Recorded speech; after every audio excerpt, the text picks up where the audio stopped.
요한복음에는 예수님께서 행하신 이적들 7가지가 기록이 되어져 있습니다. 수요 치유 집회 시간에 예수님이 행하신 7가지를 한 가지씩 여러분들에게 말씀드리고 있는데, 오늘은 6번째 이적과 관련해서 말씀을 드립니다. 예수님이 이러한 이적들을 행하신 목적이 무엇인지 다시 한번 여러분에게 확인을 해드리도록 하겠습니다. 사도 요한이 그의 서신에 예수님께서 행하신 수많은 이적들 7개로 끝나는 것이 아니죠.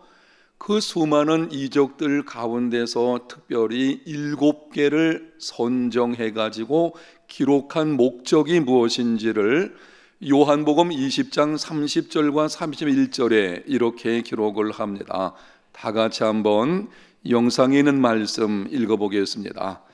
예수께서 제자들 앞에서 이 책에 기록되지 아니한 다른 표적도 많이 행하셨으나 오직 이것을 기록함은 너희로 예수께서 하나님의 아들 그리스도이심을 믿게 하려 하며 또 너희로 믿고 그 이름을 힘입어 생명을 얻게 하려 함이니라. 아멘. 사도 요한이 그의 서신에 예수께서 행하신 이적들을 행하신 목적이 무엇입니까? 그것은 예수께서 하나님의 아들이심을 나타내 보여주므로 그분을 믿어서 무엇을 얻게 하시려고요? 생명, 영생을 얻게 하려는 것입니다. 그래서 여러분들이 요한복음, 물론 다른 복음서도 마찬가지입니다. 예수님께서 행하신 이적 사건들을 읽으실 때에는 다른 것보다도 예수님이 어떤 분이신지를 먼저 깨달아야 합니다. 그 이적 사건 자체가 목적이 아니에요. 그 이적 사건을 통해서 예수 그리스도께서 어떤 분이신지를 우리에게 보여주려고 하시는 것입니다.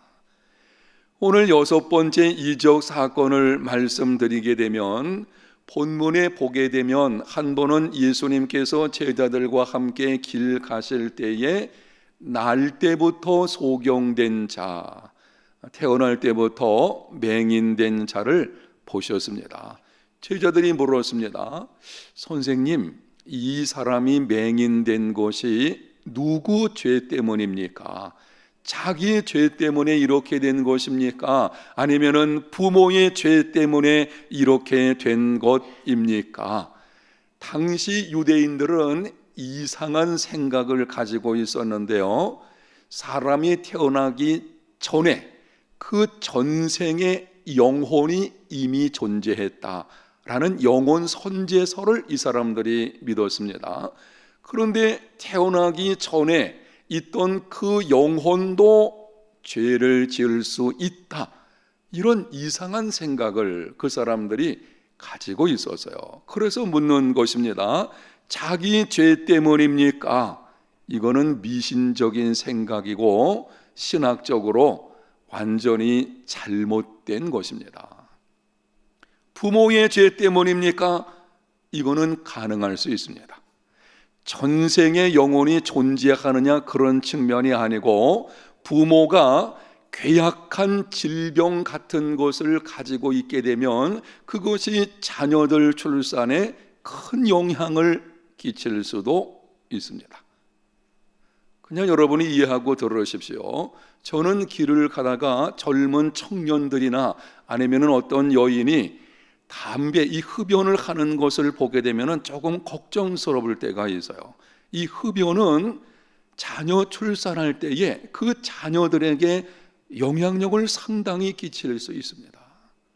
한 실험을 했는데요, 임산부가 흡연을 했더니 거기 영상으로 나중에 여러분이 한번 인터넷 보시면 거기에 대한 영상이 나와 있거든요. 그 태아를 찍었는데 흡연할 때에 그 담배 연기가 안으로 들어오니까는 이 아이가 자기 얼굴, 입을 그리고 코를 막는 장면이 피해가지고 찍히는 것을 보게 됩니다. 그리고 임산부가 흡연을 하게 되면은 심장이나 호흡기에 상당히 좋지 않은 영향을 끼칠 수 있고 간접 흡연도 좋지 않습니다. 그래서 이 간접 흡연을 유발하는 것도 조심해야 되죠. 저희 사택이 이사를 했는데 여름철에, 지금은 좀 안 그런데 지난 여름철에 이 밑에서 뭐가 올라오나요? 담배 냄새가 나요. 그래가지고 관리사무소에 전화해가지고 방송 좀 해주십시오. 왜냐면 독합니다. 그게 아주 독하거든요. 제가 전에 살 때는 10층에 살았는데요, 심지어 1층에서 그 마당에서 피는 것이 위로 올라와서 10층까지 영향 주는 경우가 있는 것을 보게 되어지죠.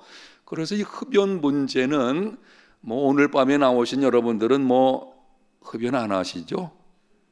없을 줄로 알지만 혹시 이 문제에 걸려 있으면은요, 흡연은 끊으십시오. 그거는 유익된 것이 아무도 없습니다. 나에게도 해를 주고 다른 사람에게까지 해를 끼치게 되어지는 것이기 때문에 그거는 우리가 마땅히 끊어야 할 것입니다. 하여튼 부모의 죄 때문에 그럴 수도 있을 것입니다. 그런데 제자들 질문에 예수님께서 대답을 하셨습니다. 이 사람이나 그 부모의 죄로 일어난 것이 아니라 그에게서 하나님이 하시는 일을 나타내고자 하심이라. 이후에 예수님께서 몇 마디 더 말씀하시고 나서는 진흙에 침을 뱉어가지고 그것을 이겨서 이 맹인의 눈에 바르셨습니다. 그리고 말씀하시기를 실로암 못에 가서 씻으라.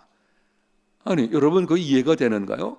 지금 날 때부터 맹인된 자인데 진흙에다가 침을 뱉어가지고 이겨서 눈에 발라놓고는 실로암 못에 가서 씻으면 낫겠다, 이게 이해가 되느냐는 것입니다. 그런데 이 맹인은 예수님 말씀대로 순종하게 되었고 맹인된 가운데서 고침받는, 눈이 떠지고 밝히 보는 이적의 역사가 일어나게 되었습니다.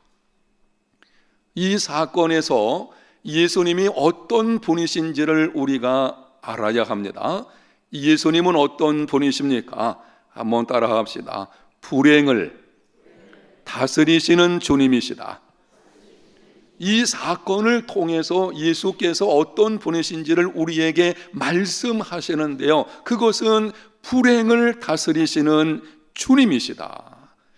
날 때부터 맹인되었다, 참 불행한 일입니다.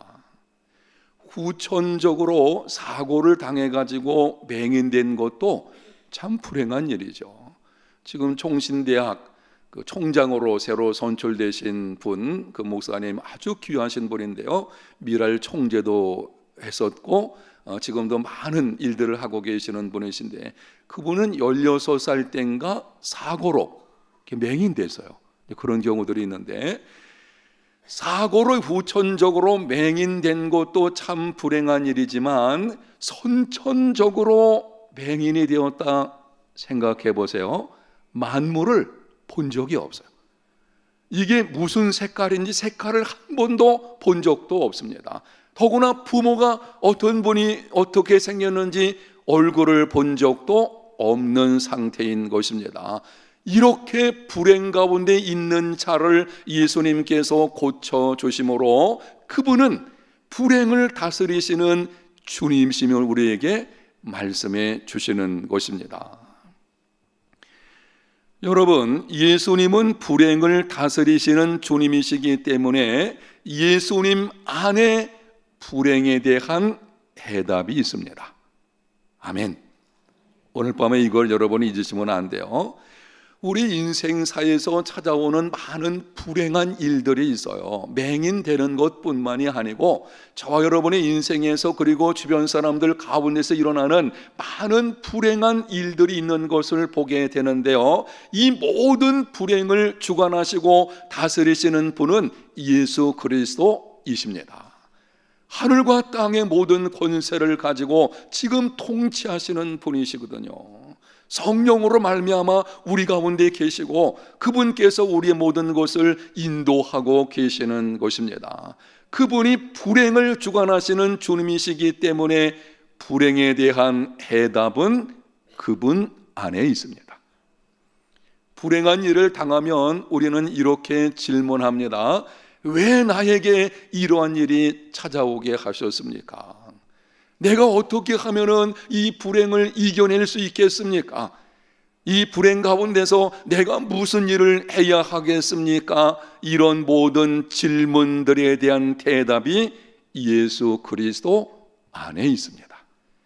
여러분이 불행한 일을 만났을 때에 제기하는 모든 의문들이 있을 거예요. 그 의문들의 해답이 어디 있냐면 예수 그리스도 그분에게 있거든요. 그래서 우리는 이 불행에 문제가 있다면 그분에게 가지고 가서 그분이 어떻게 말씀하시는지, 그리고 그분이 나를 통해서 하실 일이 무엇인지를 깨달아 아는 삶이 되어야 하는 것입니다. 제자들의 질문에 대해서 예수님이 먼저 이렇게 대답을 하셨습니다. 3절을 다시 보겠습니다. 예수께서 대답하시되 이 사람이나 그 부모의 죄로 인한 것이 아니라 그에게서 하나님이 하시는 일을 나타내고자 하심이라. 이렇게 말씀하시는 것입니다. 시간이 많지 않기 때문에 여러분에게 간략하게 말씀드리면 이렇습니다. 지금 예수님의 말씀은 다른 사람의 곤경을 볼 때에 죄의 관점에서 접근하지 말고 하나님의 관점에서 보라고 하시는 것입니다. 지금 너희들이 이 사람이 누구 죄 때문에 지금 죄의 관점으로 이 사람을 보는 거예요. 무슨 죄 때문에 저러한 불행일이 찾아왔나? 이렇게 보는 거죠. 예수님 말씀하십니다. 그렇게 접근하지 말고 죄의 관점에서 다른 사람의 불행을 보지 말고 하나님의 관점에서 바라보라고 하시는 것입니다. 이거는 한 걸음 더 나가면 이렇게까지 말씀드릴 수 있습니다. 내가 나를 바라볼 때에도 죄의 관점에서 자꾸 그것을 바라보지 말고 누구의 관점에서 봐야 돼요? 하나님의 관점에서 바라보라고 하시는 것입니다. 불행한 일이 찾아오게 되면 우리는 불현듯 이런 생각이 들기도 합니다. 내가 전생에, 예수 믿는 사람은 전생에 그런 말 하면 안 돼요. 근데 그렇게 막 생각이 나요. 내가 전생에 무슨 죄를 져가지고 이런 불행한 일이 찾아왔을까? 예를 들면 신체적인 장애나 아니면 어떤 장애를 가진 아이가 출산했다든지, 그거 쉽지 않습니다. 그 아픔은 어떻게 알겠어요? 우리가 당해보지 않고는. 하여튼 그런 일을 당하면은 그런 생각이 드는 거예요. 내가 무슨 죄를 져가지고, 아니면은 무슨 조상이 무슨 죄가 있는가? 그렇지 않으면은 이상한 사람들이 이렇게 말하죠. 묘자리를 잘못 썼나? 이렇게 하죠. 더 이상한 사람은요, 이런 방식으로 말하는 사람들도 있어요. 가게 흐르는 저주가 있나? 이런 거죠. 여러분, 그렇지 않아요. 예수 믿는 순간 혹시 조상 쪽부터 내려오는 저주가 있었어도 믿는 그 순간 끊어지게 되는 줄로 믿습니다. 예수님이 십자가에서 우리의 모든 저주를 다 담당하셨기 때문에 예수 믿는 사람들에게 더 이상 저주 없어요. 그런데 자꾸 우리는 이런 방식으로 생각하고 그런 엉뚱한 말을 하는 사람들에게 솔깃해서 이리저리 흔들리는 경우가 있는 것을 보게 되는데, 이런 믿음의 자세가 되어서는 안 될 것입니다. 불행한 일이 여러분이나 여러분의 가정에 찾아온다면 죄의 관점에서 보지 말고 하나님의 관점에서 바라보는 믿음의 삶이 되시기를 축복합니다. 명심하셔야 돼요. 다른 사람 볼 때도 마찬가지예요. 자꾸 무슨 죄 때문이니 이렇게 색안경 끼고 보지 마세요. 그게 아니고 하나님께서 이 사람을 통해 하실 일이 있기 때문에. 내도 마찬가지죠. 하나님이 이 불행한 일이지만 이것을 통해, 나를 통해 하실 일이 있기 때문에 이러한 것을 내게 주셨구나, 하나님의 관점에서 바라보는 삶이 되어야 합니다. 이렇습니다. 실제로 어떤 죄로 인해서 불행한 일이 찾아올 수도 있어요. 실제 내가 당면한 일이 내가 어떤 죄 때문에 당하는 경우도 있습니다. 그럴지라도 예수 믿는 사람은요, 죄의 관점으로 보면 안 됩니다. 하나님께서 우리에게 약속하신 것이 있습니다. 하나님을 사랑하는 자, 그 뜻대로 부르심을 입은 자들에게는 모든 것이 합력하여 선을 이루느니라. 하나님의 약속이 우리에게 주어져 있잖아요. 죄로 인한 것일지라도 우리는 죄의 관점에서 자꾸 죄의 문제로 접근하면은, 그러면은 거기 낙심과 불평, 원망, 절망뿐이죠. 그게 아니고 하나님의 관점에서 보게 되면 비록 나의 실수나 죄로 인해서 이런 것이 왔을지라도 반드시 하나님이 합력하여 선을 이루어 주실 것이라. 하나님의 관점에서 바라보게 되면 거기에 소망이 있고요, 거기 용기가 있고 그것을 이겨낼 수 있는 힘을 얻게 되는 것이고, 결국은 하나님의 역사하심을 경험하는 일이 있게 되는 것입니다. 어느 목사님이 설교집에 쓴 글에 보게 되면 사람이 불행의 질병, 이 질병은 좀 불행하죠. 이 질병이 찾아오게 되면 하나님의 관점에서 볼 때에 5가지 유익이 있다고 하더라고요. 제가 책을 읽다가 이거 정말 그럴듯하다. 여러분에게 사실은 그럴듯한 것이 아니죠. 사실이죠. 이 5가지 유익이 있는 것을 보게 되는데요, 첫 번째는 쉬게 합니다. 병이 들기 전에는 나 아니면 안 된다고 생각해가지고 그냥 앞만 보고 달려가서요, 회사 일이건 사업장 일이건 가정 일이건 내가 아니면 안 된다고 생각해서 막 달려가다 보니 그래 지쳐서 질병이 찾아올 수 있는 것입니다. 그래 덜컥 병이 들면은 병원에 드러눕게 되어지고 그때서야 비로소 뭐 하게 되죠? 쉬게 되는 일이 있게 되는 것입니다. 두 번째는 생각하게 합니다. 그동안 정신없이 뛰다 보니 사는 게 뭔지, 삶의 의미가 뭔지 생각조차 하지 못하죠. 요즘 사람들이 그렇습니다. 너무 바빠요. 그냥 너무 바쁘게 달려가다 보니까는 인생의 의미가 뭔지, 정말 가치 있는 인생을 내가 사는 것인지 생각 없이 살아가게 되죠. 그러나 질병이 찾아오게 돼서 아픔이 오게 되면 이런 생각이 듭니다. 인생이란 뭘까? 내가 어떻게 살아야 되는가? 이런 생각을 갖게 되는 것을 보게 됩니다. 세 번째는 따라합시다. 겸손해진다. 건강할 때에는 모든 것을 누구 힘으로? 내 힘으로 할 것처럼 생각하죠. 큰 소리 치는 거예요. 내가 못할 것이 뭐가 있나? 어떤 사람은 나는 내 주먹을 믿는다. 건강하니까 큰 소리 치죠. 중한 병이 한번 찾아와 보세요. 어떤 일이 벌어지나요? 인생은 내 마음대로 되는 것이 아니구나. 그때 알게 되죠. 그럼 내가 어떻게 살아야 되나?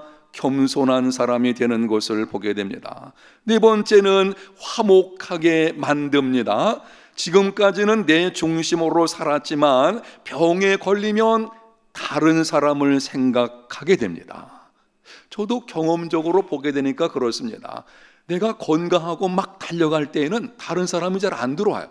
그런데 육신에 어떤 질병이 찾아오게 되면 그때 다른 사람의 아픔이 눈에 보이고 함께 공감하게 되는 것을 보게 됩니다. 그게 우리에게 주어지는 아주 중요한 유익 가운데 하나입니다. 다섯 번째는 기도하게 됩니다. 뭐 하게 된다고요? 건강할 때에는 별로 기도하지 않습니다. 기도해도 깊이 기도하지를 못합니다. 그러나 병들면 기도가 간절해집니다. 사람이 그렇게 돼 있어요. 몸이 아프면은요, 나도 모르게 그냥 이 간절한 기도가 나오게끔 되어져 있어요. 건강할 때는 하나님이 저만치 계신 것 같은데 몸이 좀 연약하게 되면은 하나님이 가까이 계시는 것을 알게 되고 그분과 더불어서 함께 그분 앞에 기도하다 보게 되면 신비한 하나님 주시는 기쁨을 그 가운데서 누리게 되는 것을 볼 수가 있습니다. 사랑하는 성도 여러분, 내 인생에 찾아오는 어떤 불행이 나를 실패하게 만드는 것이 아닙니다. 우리는 가끔 착각할 때가 있어요. 불행이 내 인생을 실패하게 만든다. 아니에요. 불행한 일은요, 누구에게나 찾아올 수 있어요. 내 인생을 실패하게 만드는 것은 불행한 어떤 사건, 어떤 일이 아니고 바른 관점에서 바라보지 않기 때문입니다. 어떤 관점에서 바라보느냐 하는 것이 인생의 성패를 좌우하게 되어지는 것입니다. 죄의 관점에서 바라보지 말고 하나님의 관점에서 바라보는 삶이 되시기를 축복합니다. 여러분이 주일 오전 예배 시간에 이 말씀을 들은 적이 있었더라도 명심하셔야 돼요. 하여튼 여러분의 인생에 정말 좋지 않은 어떤 불행한 일, 힘들게 하는 일이 찾아올 때는 그때 퍼뜩 이런 생각 들어야 돼요. 그래, 이 일을 나는 죄의 관점, 또 다른 어떤 관점이 아니고 누구의 관점에서? 하나님 관점에서 내가 바라보리라. 그렇게 생각하고 바라보게 되면 거기에 소망이 있게 되는 것이고, 그리고 그 믿음을 따라서 능력으로 역사하시는 하나님을 경험하는 삶이 일어나게 될 줄로 믿습니다. 불행을 어떻게 보아야 하는지 말씀하신 예수님은 계속 이렇게 말씀을 하셨습니다. 4절과 5절 영상에 있는 말씀을 같이 한번 읽겠습니다. 때가 아직 낮음에 나를 보내신 이의 일을 우리가 하여야 하리라. 밤이 오리니 그때는 아무 일 할 수 없느니라. 내가 세상에 있는 동안에는 세상의 빛이로다. 중반절 말씀을 여러분이 주목해 보십시오.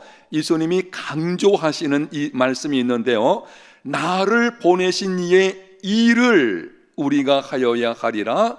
밤이 오리니 그때는 아무도 뭐라 그랬죠? 일할 수 없느니라. 가만히 생각을 해보세요. 지금 제자들은 불행한 가운데 있는 사람들을 가지고 논쟁거리 삼고 있는 거예요. 선생님, 이 사람이 무슨 죄 때문에 이런 방식으로 논쟁을 하려고 하는 것입니다. 예수님이 따끔하게 말씀을 하십니다. 그럴 시간이라면 이 사람을 위해서 할 수 있는 일이 뭔가를 찾아서 하라는 것입니다. 기회가 있을 때에, 아직 낮을 때에 너희가 선한 일을 할 수 있는 여건이 되어 있을 때에, 그때에 이 사람을 위해서 뭔가 일을 하라는 것입니다. 근데 우리는 자꾸 이런 경우들이 있어요. 불행한 일 당하는 사람 보게 되면 뒤에서 수군거리면서 논쟁거리도 삼죠. 아이고, 아무개 집사에게 이런 일이 있대. 왜 그랬을까? 뭔 일 있는 거 아냐? 뭐 기도를 적게 한 게 아냐? 이런 방식으로 논쟁거리 삼는 경우가 있는데요, 오늘 주님 말씀하십니다. 한번 따라합시다. 논쟁할 시간에 그를 위해서 뭔가를 하라. 아멘. 뭔가 해야 되죠. 그 힘들어하는 사람들, 고통 가운데 있는 사람들, 작은 도움의 손길이라도 우리가 좀 펴줘야 되죠. 이러쿵저러쿵 논쟁에서는 안 된다고 하는 것입니다. 곤경에 처한 사람은 토론의 대상이 아니고 긍휼의 대상입니다. 누가복음 10장에 유명한 선한 사마리아인의 비유가 나옵니다. 여러분이 잘 알고 계실 것입니다. 사마리아 사람은 강도 만난 자가 누구인지, 어떤 신분의 사람인지, 자신과 무슨 관련이 있는지, 그 사람이 무엇 때문에 그렇게 곤경을 만나게 되었는지 따지지 않았어요. 우리는 이 따지기를 잘하죠. 선한 사마리아인은요, 아무 말하지 않았어요. 그냥 그 시간에 가서 그를 도와주는 것을 보게 됩니다. 이것이 바로 긍휼입니다. 긍휼은 대상을 따지지 않습니다. 나에게 사랑을 베푼 사람이건 나와 상관이 없는 사람이건 심지어 나의 원수라고 할지라도 불쌍히 여기고 도와주는 것이 긍휼입니다. 나와 상관이 있는, 나를 사랑하는, 나와 가까운 관계에 있는 이런 사람들만 돌아본다면 이거는 긍휼이 아닙니다. 고난당하는 사람을 볼 때에 논쟁의 대상으로 삼지 말고 긍휼의 대상으로 삼는 믿음의 삶이 되시기를 바랍니다. 요거는 한 걸음 나가서 이렇습니다. 내가 나에 대해서도 그렇게 해야 돼요. 자꾸 내게 찾아온 그 불행한 사건을 내 스스로가 그것 붙들고 이러쿵저러쿵 생각하느라고 시간 그러지 말고 그 시간에 누구 앞에 가서? 하나님 앞에 가서 기도하십시오. 그리고 하나님께서 하실 일이 뭔지, 이 일을 통해서 하실 일이 무엇인지 그것을 좀 찾아야 합니다. 그리고 그 일을 행하는 것이 믿음의 삶인 것입니다. 지난 주일 설교에 말씀드리는 것처럼 여러분에게 있는 꼬리표, 오늘은 이걸 좀 바꾸면은요, 여러분의 인생에 찾아온 어떤 불행한 일, 그것이 여러분의 인생을 끌고 가지 못하게 하십시오. 그냥 그거 붙들고 평생 사는 사람도 있어요. 오늘 나오신 여러분 가운데 있을지 모르겠어요.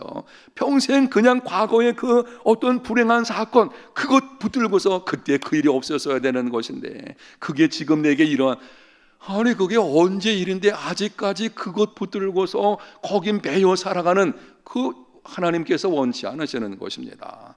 그렇게 하지 말고 그 시간에 기도하시고 그 시간에 하나님의 뜻을 이루어가는 삶이 되시기를 바랍니다.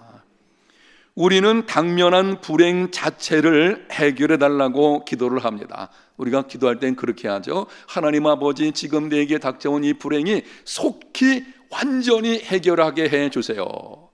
그런데 대부분의 경우에 하나님께서는 불행 자체를 해결해 주시지는 않습니다. 여러분 그렇지 않던가요? 어떤 불행한 일이 찾아와서요, 그런데 그것을 그냥 당장 싹 하나님이 치워주지 않으시고 어떤 경우에는 평생 동안을 안고 가게 하시는 것을 보게 됩니다. 그러나 하나님 앞에 나와서 기도하면 불행 자체는 해결해 주지 않으신다고 할지라도 불행을 뛰어넘는 은혜를 베풀어 주시는 줄로 믿습니다. 하나님이 대부분의 경우에 그렇게 하십니다. 여러분에게 닉 부이치치, 여러분이 아시는 내용이지만 이 닉 부이치치에 대한 것을 조금 말씀드리면 이렇습니다. 닉 부이치치 아시죠? 태어날 때에 손과 발이 없이 태어났죠. 이 아이가 태어났을 때에 그 부모가 절망감을 가졌다고 합니다. 그 책을 제가 보니까는 절망감을 가져가지고 하나님 앞에 부르짖어서 이렇게 기도를 해서요, 하나님은 전능하신 창조주 아니십니까? 이 아이가 이렇게 태어났지만 팔과 다리가 생겨지게 해 주옵소서. 여러분 아마 그렇게 기도가 나올 거예요. 아마 그런 경우라면. 본인 부모만 기도한 것이 아니었어요. 이분이 그때의 견습 목사님인가 부모님이 그랬거든요. 아버지가 그 아버지가 교인들에게 부탁을 한 거예요. 우리 아이가 이런데 좀 기도해 주십시오. 그래서 많은 교인들이 기도해서요, 하나님 아버지, 하나님이 능치 못하신 일이 없으니까는 이 아이에게 팔과 다리가 나오게 해 주시옵소서. 그런데 하나님께서 그렇게 하지 않으시는 거죠. 기도했지만 팔다리 나오질 않아서요. 그래서 절망감이 있었지만 그렇게 기도하는 중에 하나님께서 은혜를 베풀어 주심으로, 지금 드리는 이 말씀을 잘 들으셔야 돼요.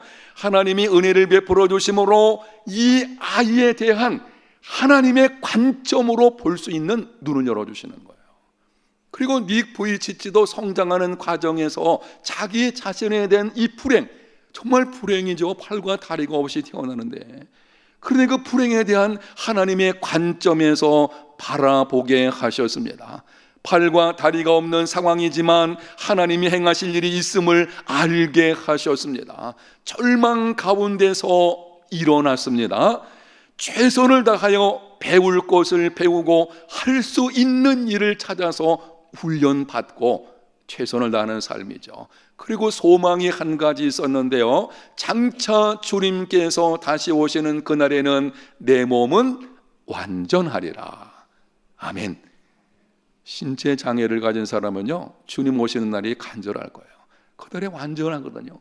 그날에는 완전할 것이다. 그 소망 가운데 하루하루 힘있게 살았습니다. 그 결과 어떻게 되었습니까? 정상인들보다 훨씬 더 선한 영향력을 끼치는 사람이 되었습니다. 사랑하는 성도 여러분, 예수님은 불행을 다스리시는 주님이십니다. 예수 그리스도 안에 모든 불행에 대한 해답이 있습니다.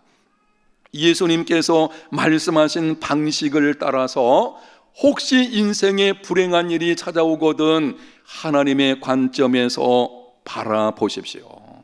하나님이 그 일을 통해서 하실 일이 있기 때문에 주셨다는 것을 알고 그것이 무엇인지 기도하며 찾으십시오.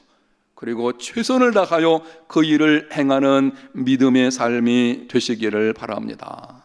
정리해서 말씀드리니까 따라가십시오. 바라보라. 첫 번째 바라보는 거예요. 누구의 관점에서? 하나님 관점에서.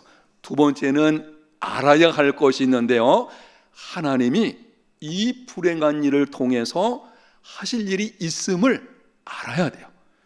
그걸 알았으면 세 번째는 따라합니다. 찾으라. 하나님께 기도하는 중에 찾아야 돼요. 하나님, 내가 하나님을 나를 통해서 원하시는 것이 무엇입니까? 그것을 찾고 그 찾은 것에 관해서 이제는 최선을 다하여 행하는 그 가운데 불행을 뛰어넘는 하나님의 은혜로 절망이 변해서 찬송이 되는 믿음의 삶, 세상을 이기는 저와 여러분들이 다 되시기를 예수님 이름으로 축복합니다.